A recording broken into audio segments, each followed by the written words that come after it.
a game of football that was played last night at the Tottenham Hotspur Stadium. It finished Villa 2, Tottenham 1. Spurs crash out the FA Cup. I was there last night, and it was such a weird... It was weird because there was this whole initiative for the atmosphere yesterday. So I bought tickets in accordance to that. Block 250 in the southeast corner. The drummer was literally like 4 rows in front of me. Apparently they had microphones on the drum that they were testing out before the game. And during the game, apparently they forgot to turn the microphones on. So oh, really? That's what I heard. So, I mean, I heard the drum loud and clear, but apparently it wasn't as loud as it was supposed to be. So that was very frustrating. Do you like that microphone on the drum? Yeah, happy with that? I mean, I remember they had in the Wembley, they had drum noise. Yeah, that's just awful. That's just awful. Ridiculous. If it comes across as authentic, then I don't really mind it. But obviously, it's a bigger stadium. The drum at White Hart Lane didn't need a microphone because the stadium was so enclosed and a lot smaller than the new stadium. Like, if that's what it needs to get the noise around the stadium, I don't mind it too much as long as it comes across as authentic. That's just what it comes down to, I think. But you're saying so you didn't really get the crowd going. It wasn't quite work. Well, the fans always respond to the way the team play, let's be honest. So before the game, I thought the atmosphere was a bit strange. You know, in the concourse area where people gather, and it's usually popping off there before the game. So the drummer was there, I was there, and a few fans were trying to get it going, but there was a massive gap in the concourse. No one was really putting themselves in the middle to actually get the atmosphere going. So it was a very strange dynamic. People just on the stairs and up top. Just and then down there, it was like everyone was just standing around the sides. Like it felt like just waiting for people to go in and start to make the atmosphere. And I was in the middle there with a few other people, like literally 5 of us in the middle there trying to get songs going. And songs were getting going, but it just wasn't the same as what we've seen maybe in previous games. But yeah, atmosphere was a bit strange. Once we got into the stadium and into the bowl, the atmosphere just didn't really get going in the first half. And in the second half. No, I'm just talking about the first half. Oh, you're saying the first half was bad, right? First half, yeah. I mean, there were fans trying to sing, and a few songs got going, but it wasn't that kind of electric atmosphere. Yeah, first half, yeah, you're right. Didn't sound well, especially after we went 1-0 down. It was, I think, as well. You could tell. We didn't start great. Villa were just dominating, popping the ball around, and we were just chasing shadows, weren't we? And I think that probably led to a lot of anxiety. Basically, we're just like, when are we going to concede at this point? Yeah, that's what we were waiting for. We're waiting to die that whole of that first half. And all the problems that we saw in the first half in terms of it looked like a lack of energy, a lack of desire, a lack of ability to go forward. Just basically all the problems that we've seen all season were there in the first half. And in the first half, when you're talking about the fans, there was a couple of chants that got a lot of attention. First of all, Tottenham fans singing "You're getting sacked in the morning." So how did that come about? So I don't know how it came about, but it felt like it was just off the cuff. But then someone told me that it started off in the Villa end, which I wasn't aware of, and then it kind of filtered into the Tottenham end, and the Tottenham fans kind of joined in on it. It didn't last long. It was literally like maybe 1 round or 2 rounds of the song, then it kind of died out pretty quickly. But it was very evident, and to see like a majority, a large section of the Spurs South stand were singing it. And just before they started singing that as well, there were quite a few people around me singing "He's Magic, you know." Pochettino. And which I remember the last time I remember that being... Bro, it happens under every manager. Every manager. I think apart from Mourinho, it happened under Conte, probably happened under Nuno. It happened, you know what I mean? Every manager gets this same kind of weird thing where Spurs are just chanting for their manager that they had 10 years ago. 100%. Which, clearly we're not over him. That's obvious. So they were singing that. How did you feel about them singing that, by the way? Were you agreeing with it? Did you care about it? Would you disagree with it? I just thought it was funny because it's like this. It's like clockwork. Every time a manager's struggling. No, sorry. Sorry, you gone. Every time a manager's struggling, you hear the chants of Pochettino. I mean, I meant the other chant. He's getting sacked in the morning. Oh no, I didn't. I don't agree with this. Like I've said it countless times. Like I prefer just to support the team through the 90 minutes and then make your voices heard of your discontent and everything after the game and everything like that. So it's not something I agree with. Was it 2-0 at that point or 1-0? I think it was 2-0. It was 2-0, so right at the I think end it of was the half. 2-0 right at the end. Yeah, exactly. Yeah, Also, there was reports of Tottenham fans, well, again, similar to what you're saying, Villa fans starting and Tottenham fans joining in they were seeing Thomas Franks, an Arsenal fan. Yeah, I didn't hear that at all. I think there's a video somewhere. So, yeah, the first I heard of it was when I heard about it on social media after the game, that Villa fans were singing it. I haven't heard that Spurs fans were singing it. I heard, yeah, maybe you're right. Maybe it was just Villa fans. I read somewhere that Spurs fans were joining in. But this is what we were talking about before. If Tottenham fans were joining in, that image of him holding the Arsenal Cup is going to be his lasting image as Tottenham manager, and it's already now getting filtered into the ground of jokes and banter. And as much as it is obviously just a joke, but that's going to be his lasting kind of memory if he does end up getting sacked shortly, of him holding the Arsenal Cup, and that's like what he's going to be synonymous with at this point.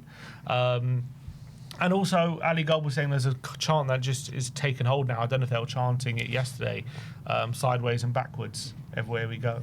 So that's a chant that I think it's Birmingham fans or some fans in the Championship that started a few weeks ago that, you know, made a lot of noise in social media and got shared around quite a lot. Spurs fans got it going at Bournemouth. It was the first time I heard it. Didn't hear it yesterday, though. Didn't hear it yesterday, no. Or boring Tottenham. So that was from the Brentford game, I think it was. But again, didn't hear that yesterday. Okay. So yesterday, the only kind of chance noteworthy in terms of that kind of situation I heard was the getting sacked in the morning. And when you talk about a boo-o-meter at half-time, where does it rank? Deafening? So kind of it was loud. Half-assed? Now, not the loudest I've ever heard, but pretty loud. I mean, at the end of the day, look, at half time, we're pretty much out the FA Cup. That's just what it was, and everyone's just so deflated.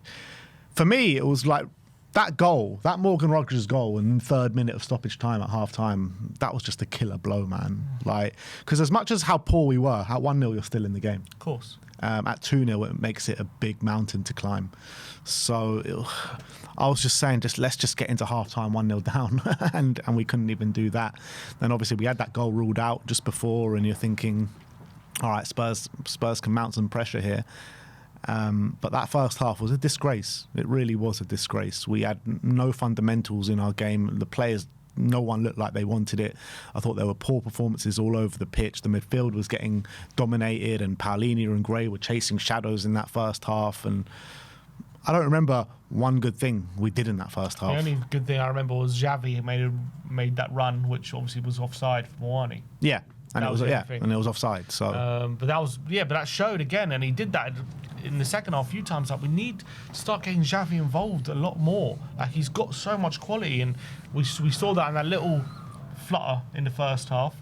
But as you say, we were getting torn apart, weren't we? Yeah, getting torn apart. Absolutely. The 2 goals were just brilliant team goals. I mean, as much as Spurs screwed up, especially for the second goal, Tell gave it away, and all of a sudden within a few seconds we're 2-0 down. But you've got to say, look at the passing, look at the moving. Tielemans in that first goal, just right through the centre of our team, and they're just bam, 1, 2, 3 passes in on our goal, and it's 1-0. Same with the second goal.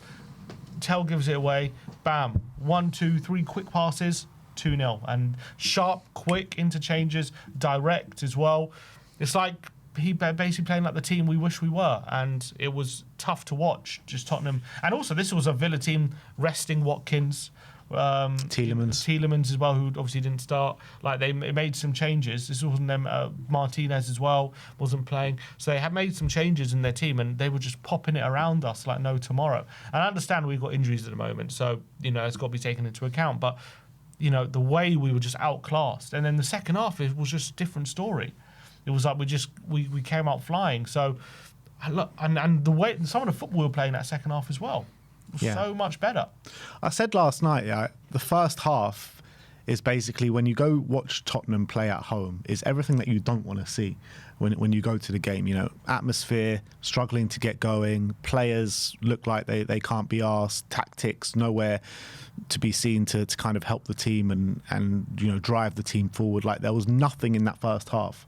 But the second half was everything that you want to see a Tottenham home team do. And that left me feeling more pissed off than anything else watching that second half, because I'm just saying, like, why does it take for us to go 2-0 down to perform like that? Like, Spurs were brilliant, like, particularly in the opening 15 minutes of the second half. We came out on absolute fire. We were tearing Villa to shreds. Paulinho was, you know, a beast in the middle of the park, and Odebear was asking so many questions down that right-hand side. Muani was getting himself involved. Tell was doing bits and pieces down the left-hand side. It's just like everyone seemed like, you know, and the fans as well, you know, after feeling so off it with the fan base in the first half, in the second half, the songs were going throughout the half. We were cheering every tackle, cheering every shot. And it was like, all right, I felt like I'm at a Spurs game in that second half, where it's just like so different from first half to second half. It was actually crazy. Yeah, we were really upped our intensity, which was the main thing. We were just winning the ball back in such dangerous areas and nearly made it pay, really. Obviously, the goal was Muani barging Bogard off the ball and playing it into Odebear for a really nice finish. And all the chances really recreated. Javi had a shot because Paulinho wins it on the edge of the box. Javi then, straight after the goal, gets another shot because Tell wins it again high up the pitch. So all of a sudden, that pressing was that intensity, that intent to go after Villa was there for all to see. In that it only really lasted 15-20 minutes, but for that period, we were right on top of them, and it looked like we were going to equalise. And I thought the link-up play between the front players was so much better. They were combining, and all of a sudden they were finding pockets of space. We were playing centrally as well. Xavi was wriggling away from his man. He was fantastic. Was finding little passes. He was, all of a sudden they couldn't deal with him. They had to either foul him or he was doing something. I thought Tell all of a sudden was lively. Odebear became alive. Paulinho, as you say, was a bit of a Roy of the Rovers kind of stuff. He just kind of took the game by the scruff of the neck. Was taking no prisoners in that second half. I felt he was just putting all these strong challenges in, and he was all of a sudden that his strength and aggression was something that was dominating in the middle, which it wasn't in the first half. And I just, you know, Van der Ven said in an interview, you know, words were said between the players at half-time, and they came out in that way. This happens every game. Every game, words are said with each other at half-time. Like, go at it from the first minute, and like, don't wait till the game has drifted you by to produce this on the pitch. It drives me insane. Like, literally, at the end of the game, we were brilliant for parts of that second half, but why does it have to take so long for us to get in that mode?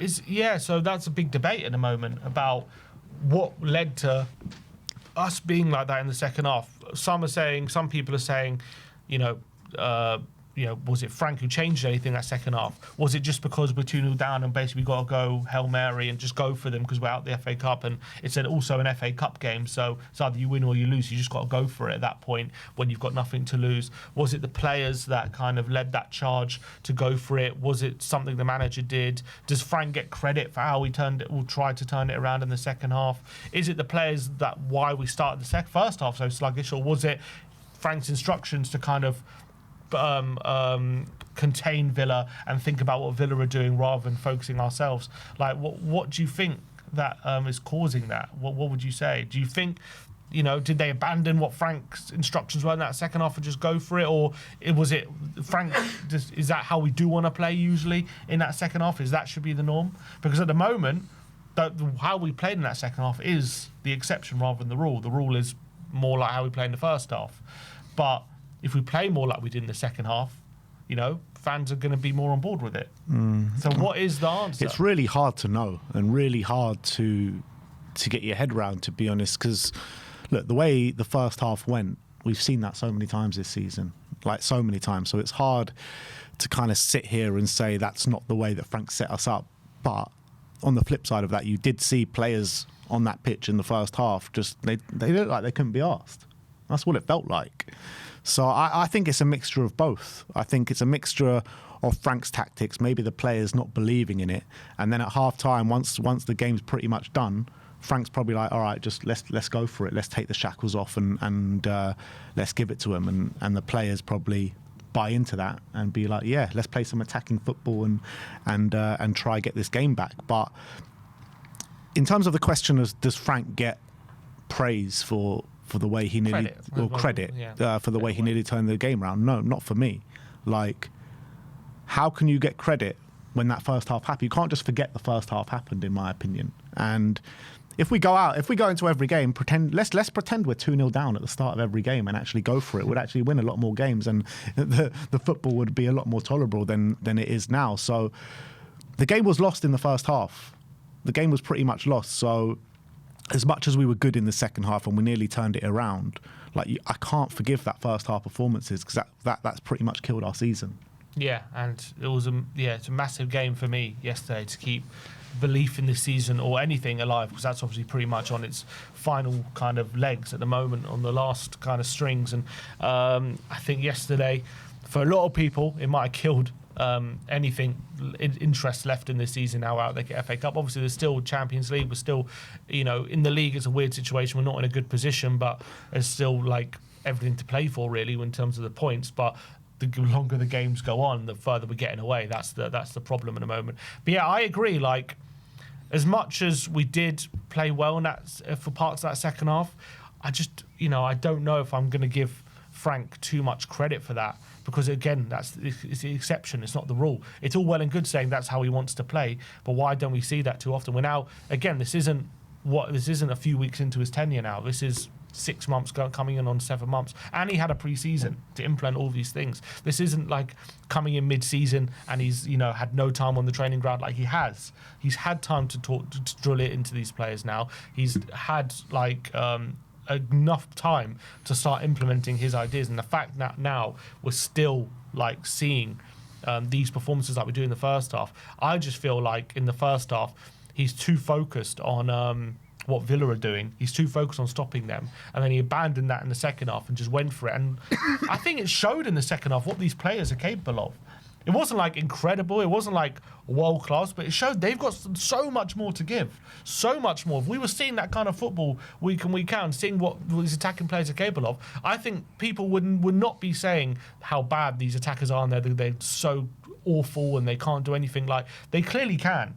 Like Xavi yesterday, it's so clear that he's so capable of so much more than what we've seen from him this season. He's got so many more levels to go. And I think, for me, it's just how we've been set up, how we've been playing, has not been getting the best out of him whatsoever. And as soon as we were playing through him and we were getting him on the ball in central areas and getting him in dangerous positions and getting players around him as well, getting little interchanges, he became like a new player. He became, all of a sudden, he was like, it was night and day. And what was so perplexing is he was running the game and then he takes him out the centre and puts him out wide. Like, for the last bit of the game. 10 minutes, yeah. Didn't understand that. Last 12 minutes of the game. Yeah. Didn't understand that. Why are you changing it up?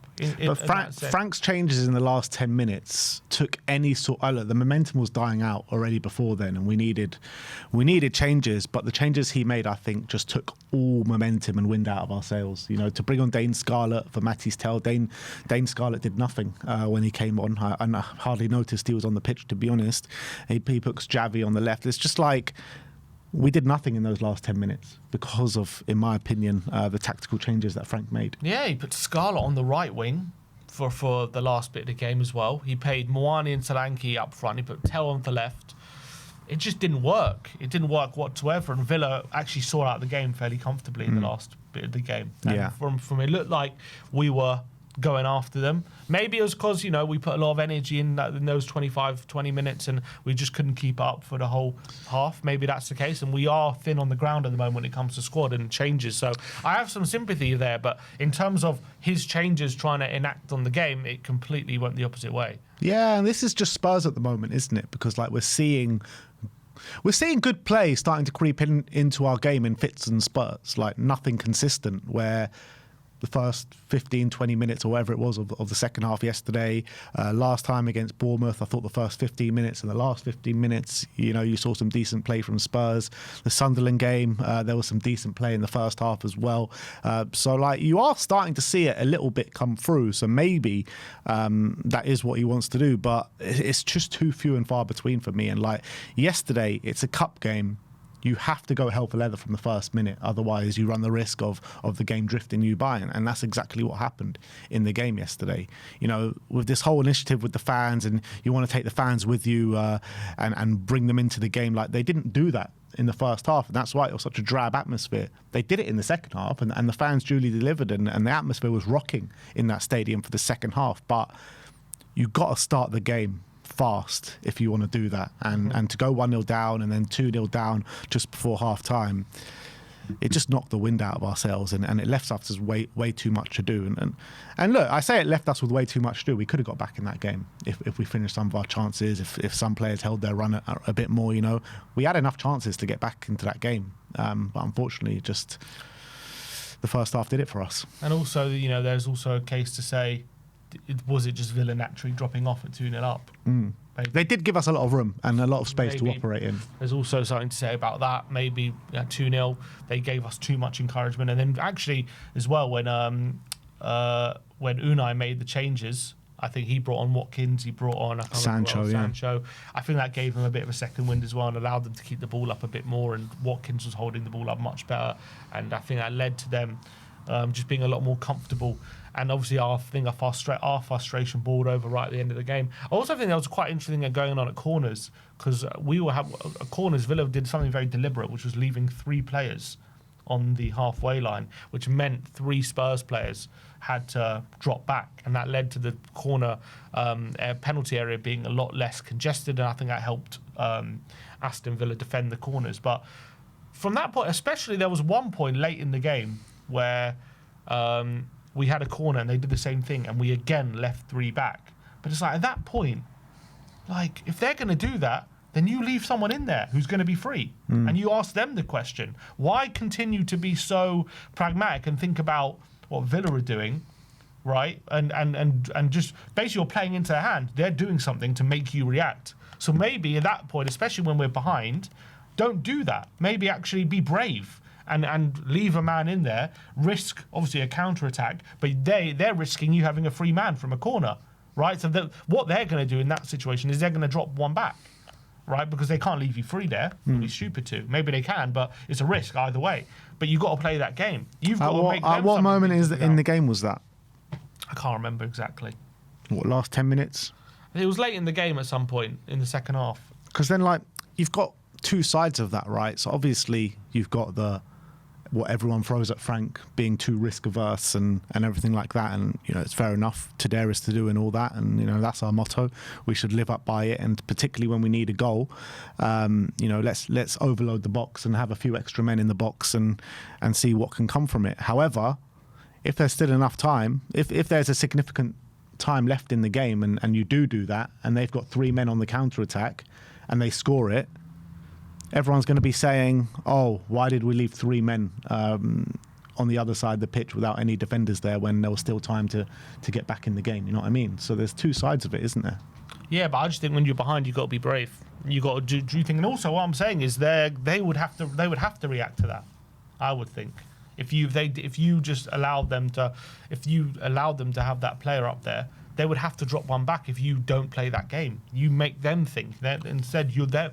My point is that Emery's doing something to make us think, and we're reacting to it. That's what we're constantly doing, it feels like, just reacting to the other team. We should be doing things to make them think about what we're doing, like make them change what we're doing, and we're not doing that enough. Yeah. And that's my issue. Yeah, fair enough. Reactive all the time. But yeah, scenes at the end. Was Paulinho. Seems like every game now. Everything's boiling over. What do you think? You know, is this the frustration of the players because of the general situation boiling over? Are there just individual incidences happening every game which you can't account for? Is there a general kind of feeling of something happening within this squad that they can't really control their emotions because of what's happening? Well, I think they're 2 very different situations, the Bournemouth one and this one. The Bournemouth one, I think that Mickey should not be coming over to the away fans like that. I think whatever's being said, they're professional footballers, and you deal with part and parcel of the game. And unfortunately, whether you like it or not, that kind of stuff being shouted at from fans, whether it be one fan or whatever, which it looked like it was just 1 or 2 fans, like whatever, you ignore it and walk away. That's what Mickey should have done, in my opinion, instead of causing a scene. This one, Ollie Watkins clearly is trying to provoke João Palhinha. You know, he's going over to his away fans, but like he changes his direction to walk straight in front of João Palhinha to goad him a little bit. And obviously João Palhinha was, being very aggressive in that second half, and the Villa players probably were sick to the sight of him by the end of the half. Where he was everywhere. He was performing really well. So João Palhinha obviously had that aggressive edge to him, and he snapped when Ollie Watkins kind of celebrated right in front of his face. So, yeah, I think Ollie Watkins was trying to get a reaction out of him, in my opinion, and João Palhinha duly delivered it. Yeah, but I'm saying is these I know those two incidences are different, but we're now seeing things happen after games consistently, it seems, at the moment. Yeah, it's 2 times. No, but not just that. We had Van der Ven and Spence walking off after Frank, after not clapping the fans. We had Porro and Bergvall getting into an argument when Bergvall was going to clap the fans, and they were starting shouting at each other. We've had just various incidences now during the last couple months, really, of players showing or either emotions boiling over, or players showing their displeasure, or players battling with fans, or whatever it is. There's lots of things always constantly going on, kind of in the dressing room or with these players at the moment, publicly after defeats or after bad results. So, what do we think is going on there? Like, is it because there's this feeling in the dressing room at the moment of frustration, and they can't really contain their emotions at the moment? It seems it seems as though they are letting it boil over after these games. And why is that happening? What's causing that? Is it just a situation? Where is the frustration? Is it with themselves? Is it with the manager? What is going on there? There's clearly something not going wrong with them. I don't think you can point your finger to any one reason. I think it's a multitude of reasons, from where we are in the league, how we're playing our football, the tactics that we've got, personal players and players maybe not performing to their highest level as well. I think there's just so much going on, and on top of that, you've got the fans and the way the Spurs fans are reacting to each and every different situation right now, and they clearly feel the pressure from the fans. You've seen that article regarding Wilson Odobert, that Ali Gold, I think it was Ali Gold or someone was saying, how he's frightened to try things at home because of the fear of a backlash or something like that. So, I think it's a whole multitude of issues that is just making it a very toxic environment. That's the reality. So I don't think you can pinpoint one thing that's making this happen. There were boos at half full time? Yeah, there were boos at full time. Was it louder at half time or full time? I felt they were louder at half time. Half time, yeah. Because there was a lot of people in the comments yesterday saying, if we do lose this, we shouldn't boo because it's been a spirited second half. But then we did die out a bit in the last exchanges, so it wasn't like we went right to the end. It wasn't crazy boos at full time. It was half time was a lot louder, in my opinion. But the reality is, whatever you want to say about a spirited performances, we're at the FA Cup. Yeah, we need a miracle for this season to be alive in any sort of way. So it's hard for anyone to take that second half and being like, and take something positive from it, because the outlook of the story, the outlook of the season just looks so bleak right now. Out both domestic cups, still in the Champions League, but, Champions League is the Champions League. We're sitting, 12th, 13th? 14th in the league table, and are struggling for any sort of consistency. Players getting injured every single game. As every game passes, the numbers decrease pretty much every week. So, yeah, it's hard to look at. And also no kind of not looking like getting a signing anytime soon. I know we're getting the left back, but in terms of real signings that can help the first team in the forward line, no real sign of them at the moment.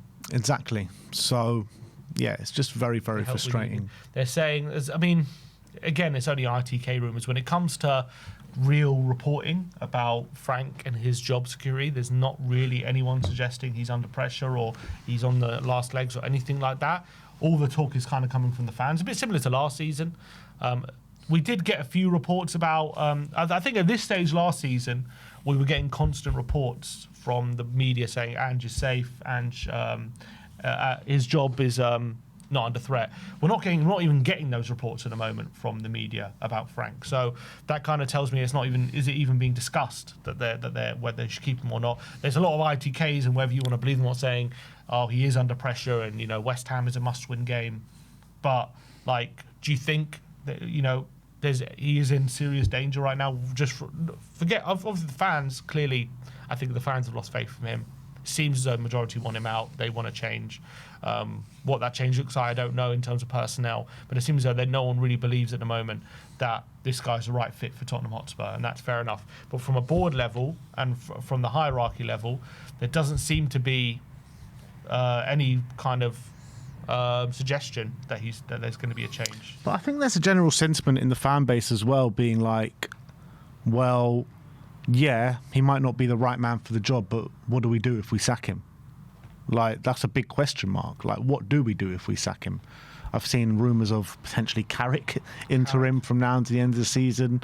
Ryan Mason is obviously out of a job right now. It's just like, what do you do if you end up sacking Frank? But in terms of what the board are thinking and how the board are thinking, I mean, I've said it all along. I think they're going to give him till the end of the season regardless. There's rumours that it's split. Yeah, there are rumours it's split. And I wouldn't be surprised if it's split. Apparently it was split on Ange as well. So... But it's a bit of a weird situation, because obviously when beforehand we had Levy and we knew that he ended up making the final decision, didn't he? The buck stopped with him. Yeah. They had a boardroom and they had the discussions, but he was the one making that decision. Who is it now making the decision? Is it made by a committee? It's a committee, and I think the head of unanimous decision. I don't know, but I think the head of the committee are Vinay, Lange, and Fabio. Is Fabio even still here? So is the Lewis family not involved in that? I don't think they're involved in footballing decisions. So they just leave that completely. So all three of them have to have an agreement to make the decision? I guess so. Or maybe it's a 2v1 thing. Who knows? I don't know. Who knows, mate? Who knows what is going on? So it's hard to know who to hold accountable for backing him or sacking him, really, when it comes to this hierarchy. Is it a case of you just need one person to have that decision power? Because at the moment, like, who is making that decision? Like maybe they're pointing after each other, and they're just everyone's failing to make a decision. The problem is that you've got two people in that committee, in Vinay and Lange. Lange has obviously got close ties to Thomas Frank. They've worked with each other in the past. They're both Danish and whatever.